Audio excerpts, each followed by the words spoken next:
everybody, and welcome to today's edition of Speaking Of. Today, I'm pleased to be joined by my friend and colleague, Rich Lauwers, who's a 20-plus year veteran of the IT compliance and information governance wars. And we're going to talk about, and this, I looked it up, is an actual expression, how to get off the IG Schneid, which for those of you who don't know, that's a sports reference. It actually means a losing streak, so we're going to use it in a more colloquial sense, which is, how do you get your organization moving? Because we all know we need to do things, but it can be hard to convince others to authorize the time and budget and resources to do so. So, Rich, welcome. Thanks very much for joining us. Rather than me read your extensive bio, how about if you give us some highlights? Well, thank you very much, Steve. I'm happy to join you today. I'm a, like you said, 20-year plus veteran of the IG wars. Boxes and wires IT guy, suddenly convinced that being able to help organizations with their managing the volume and velocity of data that's being created in a good IG practice method. That's a good story. I'd stick with that one for sure. Okay, so down to business. You and I, we've known each other for a really long time.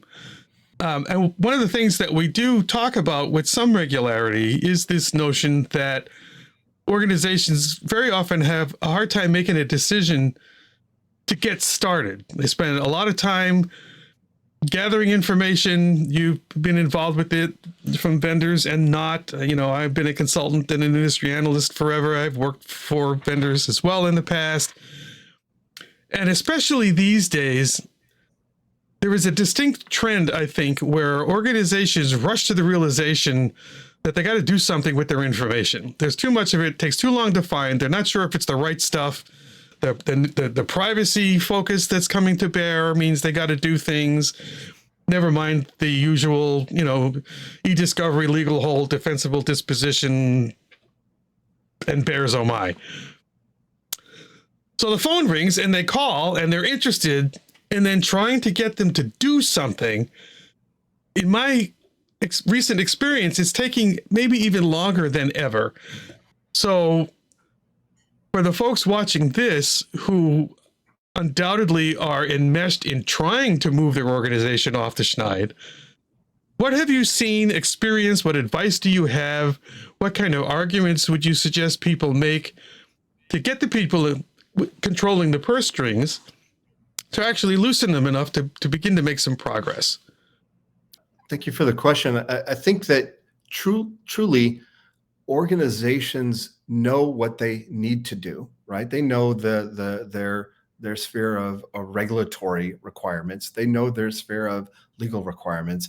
But the hard part is trying to bring those two things together in a solution that fits their business process, their business or their cultural kind of requirements, or not so much requirements, but their cultural elasticity, right? The ability for them to make some changes, and that's hard to do perfectly. And in fact, I think it's impossible to do perfectly. And I've really tried to help organizations understand that trying to find a perfect tool or a perfect solution isn't a model for success. That if they can find a solution that has a very high adaptability and can encourage adoption of that tool, that they're in a much better position, not only to be able to adjust their solution or their business process changes or their their goals, and still accommodate it using the technology choice that they made. I think that that's really a key part of that. And I really think that comfort of being able to say, I have a highly adaptable tool and I have a good methodology for encouraging my business partners to adopt that tool or that process change. I think that's really the better way to formulate it when you want to make a decision. What happens more often than not is that people immediately try to find a technology or a tool to help them with that quandary of solving information governance problems. when in fact, I think discovering an opportunity on the business side and a business partner that you can work with internally who is amenable to changing a business process or to seeing the value of finding, you know, the correct piece of information in a more timely manner because they have good, you know, good information tagging or good information management practices. I think it actually is a much better position to be in to help your organization not only do better, you know, using some IG values, but also put themselves in a better position before they buy a tool. Well, and you know, me and the folks who have known me for a while will recognize this little rant that I'll try to keep short. But to me, it's all about the business problem you're trying to solve. And I won't even think or suggest that the technology is secondary, because it's not. You need that as an enabler as much as anything. But to do anything, if it's not solving a business problem or targeting one, then there really, I think, isn't any real justification for doing any of it. Because why bother? So no, that's a very good point. Right? So it's a very good point because go ahead. It's a very good point because I think the technology then becomes not an enabler, but truly an accelerator of the solution you may have already kind of formulated on the business side, you know, and helps you solve the problem at scale or at high volumes or at high velocities of information, as opposed to trying to use the technology to solve it just, you know, directly. Well, and without that understanding of the business side, I mean, I'm sure you've heard this too, but you know, there are countless client examples over the years where, you know, I'll be in there trying to help them do, you know, do a program and all those steps, where you start talking to people in the front lines and they're like, oh, here we go again. We did this already and it didn't work. Right. Well, in fact, the technology worked great, but they didn't do the upfront thinking about, well, what does this target any of our problems? We know what our problems are. I'm really curious to get from you, and with whatever specificity you're permitted to, because I know you've worked on projects where confidentiality is key, as certainly we have. But maybe there are a couple of war stories you can tell about something that you saw at a customer site where the light bulb went on, and this was the thing that unleashed the hounds, if you will.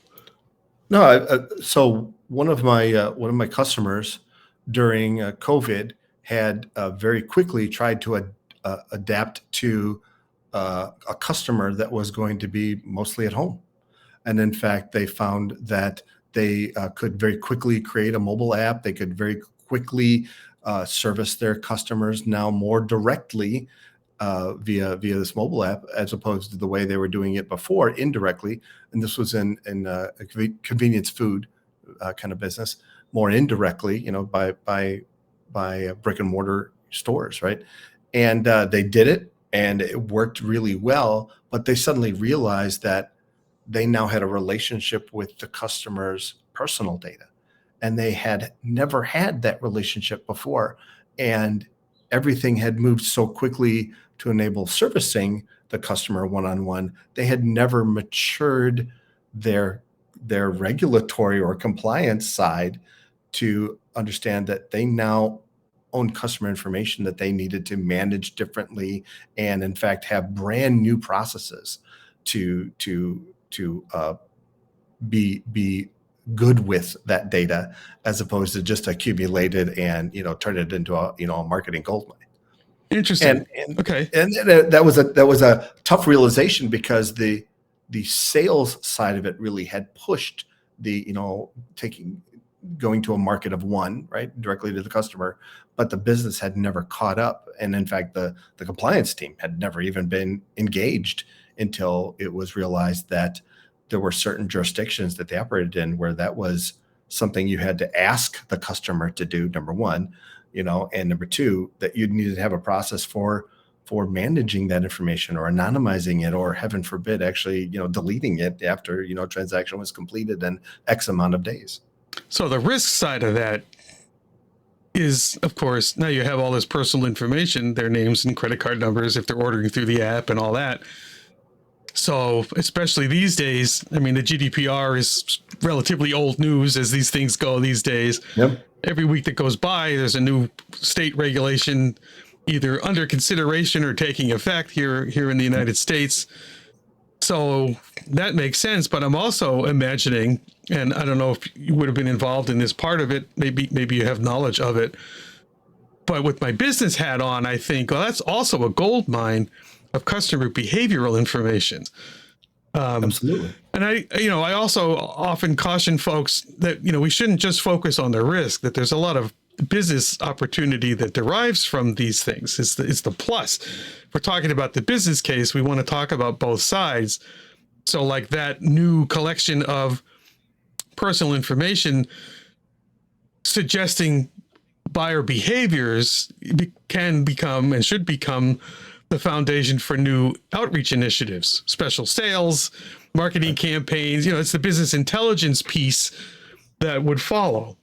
And I think that's critical. A product manager would be very, very encouraged to look at that kind of information, because it can help the organization develop their customers' products. And it's things that they sell. So much better even than customer surveys rather. Because you're looking at what they actually did, not what they're going to tell you or what they think they do. Right. So, and that's, of course, cuts a lot of ways as well, because this is why you speak a certain product type in your kitchen, and suddenly the next time you're on the internet, you get ads for that same product. It's like, how does it know? Now, we've been talking for a few minutes, and we got this far into the conversation without using the letters A and I. And it comes to mind because I think this applies as well. There are an increasing number of inquiries that I'm getting that have AI at the center. No big surprise, given the amount of virtual ink that's being dedicated to the subject. But I think it comes back to the same thing. AI is cool, maybe, but why do you want it? What's the point?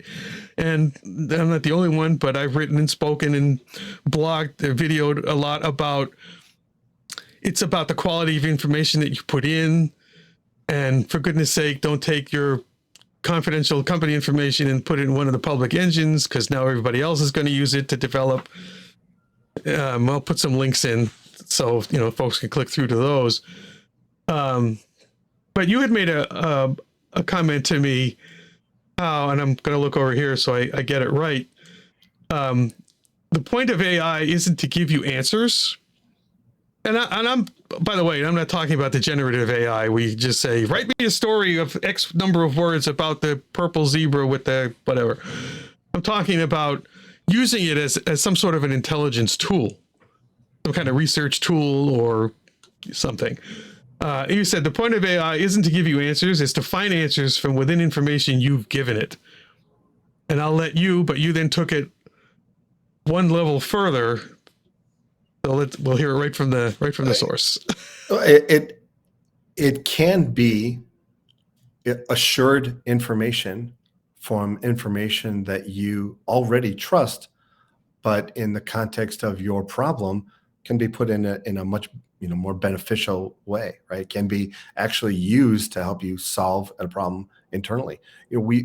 I have seen this with manufacturers who have standard operating procedures or who have work instructions that are pervasive throughout their organization, but that for people on the front line is difficult to find or difficult to understand how to use in an effective manner when they have a variety of different challenges, right? And some of those challenges may be, finding the correct work instruction or finding somebody else's great solution from across the organization. Or some of the challenges may be putting those work instructions or those solutions in the language I'm most comfortable with, as a frontline worker, whether that be Spanish or whether that be, whatever jurisdiction they happen to be working in. And I think that's maybe the best use of these AI tools to not only make people comfortable, but also to kind of exercise those muscles internally at a company to figure out where else they can use them or figure out where else they can be helpful. So in a lot of cases that I've seen where, to pick up on this particular example, where language translation is a problem, this sounds like an opportunity not to license Google Translate anymore. Right. You think that's within reach? I think it's an opportunity to no longer have to juggle 12 versions of a work instruction that you feel is a good reference or a good answer, and allow you to not worry about that part, but allow you to then make it available across your organization and allow the service of translation to then help the individual. Self-service is sorry, yeah. I get excited. No, self-service. No, you're right. But that's something I hear more and more frequently as something we want to replace our wiki, for instance. Yeah. And then sometimes they want to put it in like the worst imaginable tools I can think of. It's like, you don't want to use that tool for that. But in terms of the content, the information itself, the ability to link this sort of an intelligent search, if you will, that's more customizable to your own credentials, because you've logged in and the system knows who you are and what you have access to and knows your profile. So if you are searching for what's the vacation policy, or it can not just bring you to the page about our vacation policy, but tell you something more useful. Yep. I see it as an opportunity to make it more actionable. I agree, but I also see it as an opportunity, to use your wiki example, to bring knowledge management values without having to say knowledge management program, and bring yourself back into the 90s, right? It allows you to be able to tag information as being trusted and assured, or information to be given that value because it's from an assured source, or from, heaven forbid, a system identified as the system of record, right? And make it more actionable, make the information not only available to you and searchable and findable, but actionable. Allows it to be put in the context of your problem. And that works internally and externally. And I love how you use the phrase business partners. Well, say what you have so many great pearls of wisdom. I hate to say them. My friend Rich said when you're sitting right here. So tell the good folks why you choose that. I was working for a reseller, and they sold a lot of licenses of product, and an alternative reseller said that there's only 2 organizations that call their business partners users: Microsoft and drug dealers. I just love that. Ever since I heard that, I always try to be very cognizant, because they are my partner. I don't know their business as well as they do, and they don't know my avocation as well as I do, right? So together as partners really are what puts us in the best position to help solve their problem, and for me to be able to bring the stories or the experiences forward that may be relevant to them, or that may give them pearls of wisdom or pearls of a solution that they can then use to help solve their problems. Yeah, and I love that. And as we come to a close, obviously I thank you for your time, but I thank you for these nuggets. It's hard to have these conversations sort of in general, because every organization can be so different from the next one. What my hope is that there are enough nuggets here to help the folks watching translate. Either we've sounded a gong that resonates with them, or they say, oh, well, we don't have that, but that actually reminds me of something over there. And I was just talking to one of the line of business managers, and he or she said, well, and I would encourage your viewers to use this 60 years of experience. Send us a question. I'd be happy to try and work with you on either telling stories about how people have been successful with similar challenges, or say, I never heard that before. Let's let us, you and I, pull on our colleagues and find somebody that maybe knows a little bit more than you and I. The biggest challenge is, just to end where we started, is trying to get an organization that in some ways is stuck kicking the tires. That's grammatically, now I've forgotten where I started the sentence, but that's one of the biggest challenges. What kind of things can you present to help make the case to get the organization to move off to Schneid? Use the word 10 times and it's yours forever. To get a win. I agree. Well, right. To get a win. Right. It's a sports reference. Yep. So, yes. So, Rich, again, thank you so much for taking the time. This is a round of applause. You go like this in a circle. I'd be happy to do this again. And if you do get questions from any of your colleagues, I'd be happy to sit down with you and kind of dissect them a little bit. Thank you for that, too. Those are words you may live to regret, but you heard it here first. Thank you, Rich. We'll talk soon. And thank you, everyone, for tuning in. We'll see you next time. This has been Speaking Of with Steve Weissman, the Infogov guy. A Holly Group production. I shaved close for you in case you kissed me.